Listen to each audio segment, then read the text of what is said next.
Os conceitos que vimos na aula passada, vamos usar aquelas definições para comparar alternativas de investimento. Definimos na aula passada 5 variáveis: o valor presente, o valor futuro, a série uniforme, número de períodos de capitalização e a taxa de juros. As alternativas, a comparação de alternativas de investimento, usam exatamente essas 5 variáveis que a gente definiu, com métodos que são chamados de método do valor presente, método do valor futuro, método do custo anual equivalente, payback e taxa interna de retorno. Vamos, mais uma vez, não nos preocupar com os dados, e sim com a utilização da ferramenta. Então, eu vou definir um exemplo hipotético de um investimento de 150 mil, com um retorno de 20 mil nos próximos 10 anos. Eu defino a taxa de juros e a pergunta é: vale ou não a pena fazer esse investimento? Sempre quando você compara alternativas de investimento, uma das alternativas é você não fazer nada. Então, tem essa alternativa, eu sei a taxa de juros.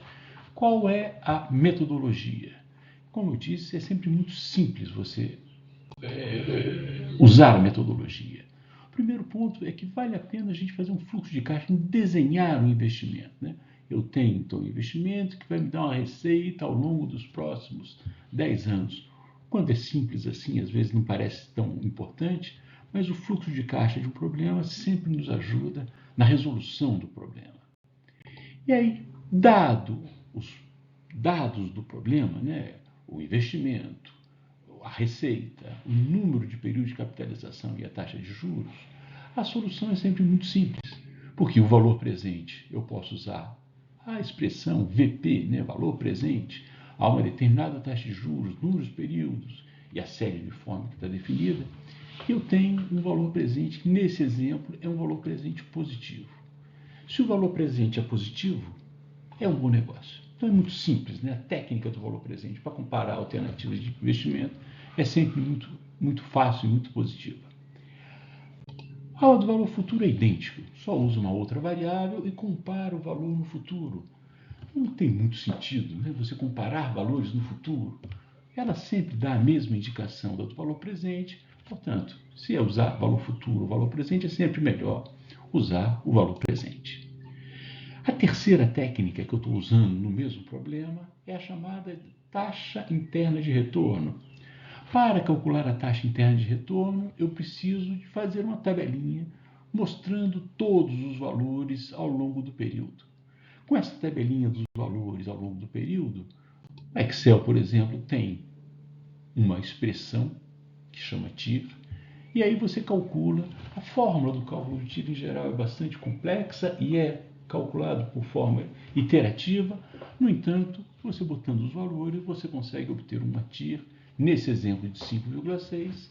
Como ela é maior do que a nossa taxa de referência, os 4%, ela está indicando, olha, esse investimento é um bom investimento, da mesma forma que o valor presente e o valor futuro. A quarta forma de a gente comparar é através do chamado payback. Mais uma vez, eu preciso fazer uma tabelinha com o período, com os valores, e eu preciso desse valor acumulado. Por quê? O payback é calculado quando eu passo de um valor acumulado negativo para positivo. Nesse exemplo aqui, entre 7 e 8, portanto, o payback desse nosso problema é 7 anos e meio. Se o payback é menor do que os 10 anos, esse payback, esse projeto, ele é razoável, certo? O que é interessante notar é que, quando você usa o chamado payback, eu não levo em consideração a taxa de juros do empréstimo do banco. Aqueles 4%, aquela informação que a gente tinha, a gente desconsiderou usando o payback. E aí, se eu quiser, então, complicar um pouquinho o problema, eu falo o seguinte: olha só, eu vou repetir o exemplo anterior, com os mesmos dados, agora o empréstimo com uma taxa de juros maior. Quando a gente faz essas contas, a gente vai ter que o valor presente é negativo, portanto, indicando que não é um bom negócio. Segundo, o valor futuro, identicamente negativo, não é um bom negócio. A taxa interna de retorno continua sendo a mesma, que agora fica menor que a minha taxa de referência, que é 8% ao ano. Portanto, esses 3 métodos estão dizendo que esse investimento não é bom. O payback indica que ele é bom. Note então que o payback está indicando, de uma forma equivocada, que o projeto é um bom projeto. Então a gente chega a duas conclusões nesses dois exemplos, né? A primeira, muito importante, é que quanto maior for a taxa de juros, mais difícil é viabilizar um projeto. Melhor deixar o dinheiro investido naquela taxa de juros, né? Fazer um negócio com altas taxas de juros é sempre muito difícil. A segunda conclusão importante é que o método payback não é bom. Não é bom para comparar alternativas, ele indica, em geral, um investimento que não é bom, ele pode dizer que ele é bom. Vamos fazer mais um exemplinho, né? Agora, tentando tratar de investimentos com duração diferente. Certo? É uma coisa que acontece muito. E eu estou supondo um investimento agora de compra de dois equipamentos.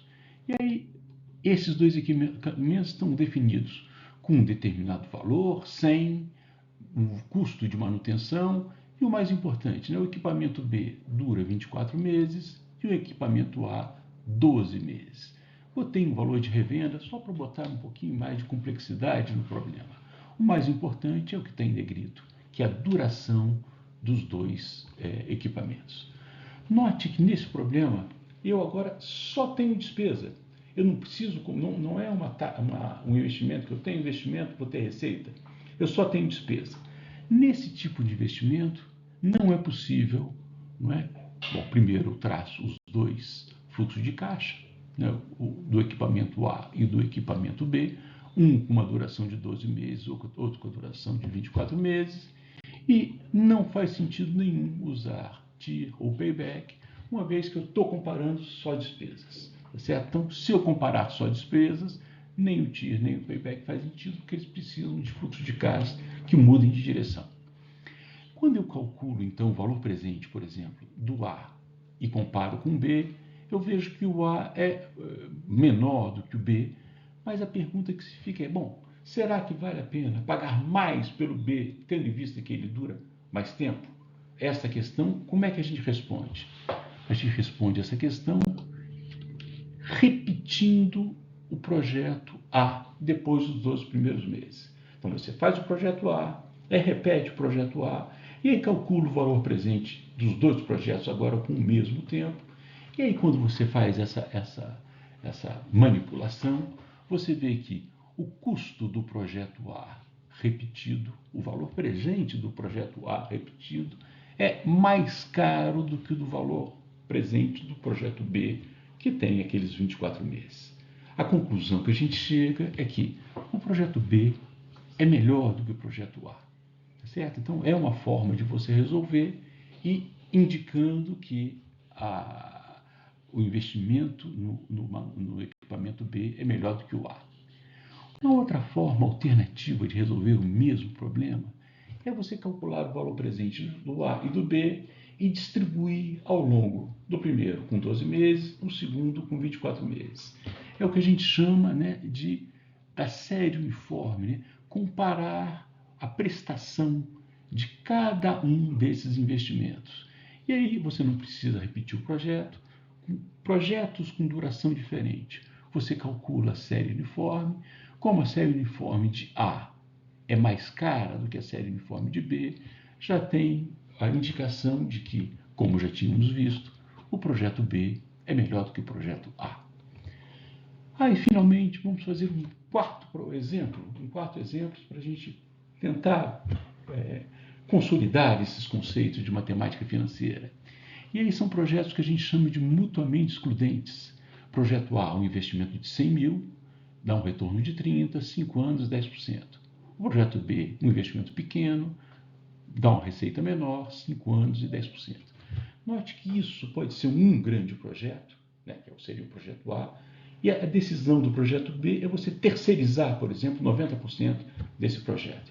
Como é que você compara duas alternativas assim, como a gente chama, mutuamente excludentes? A melhor forma de você comparar, bom, primeiro é você calcular, né? Calcula o TIR e calcula o valor presente. Note que nesse tipo de projeto pode acontecer o que está acontecendo aqui. TIR de A é menor do que TIR de B. portanto indicando que o projeto B é melhor do que o A, e o valor presente de A é maior do que o B, indicando que o projeto A é melhor do que o B. Então, eu tenho indicações diferentes, uma dada pela TIR, outra dada pelo valor presente. Qual das duas eu escolho? Bom, o que a gente precisa fazer é o que a gente chama do projeto incremental. Você faz o projeto A menos B, aí calcula a TIR do projeto A menos B, calculando a TIR do projeto A menos B. Nesse caso aqui deu 13%. É maior do que sua TIR de referência, portanto, o projeto incremental é bom, o projeto A, portanto, é melhor do que o projeto B. Dessa forma, na minha forma de ver, sempre que você compara projetos, use o valor presente ou a série de informe, que eles vão te dar uma indicação mais precisa de qual será o melhor projeto. Era isso, né, que eu queria dizer nessa aula, bastante rápida, é claro, mas como foram as outras, mas eu achava que era importante para que na próxima aula a gente comece a avaliar o custo, né, usando esses conceitos, né, de série uniforme, valor presente, o custo da geração, das diversas formas de geração. É isso que faremos na próxima aula. Muito obrigado pela atenção e até a próxima.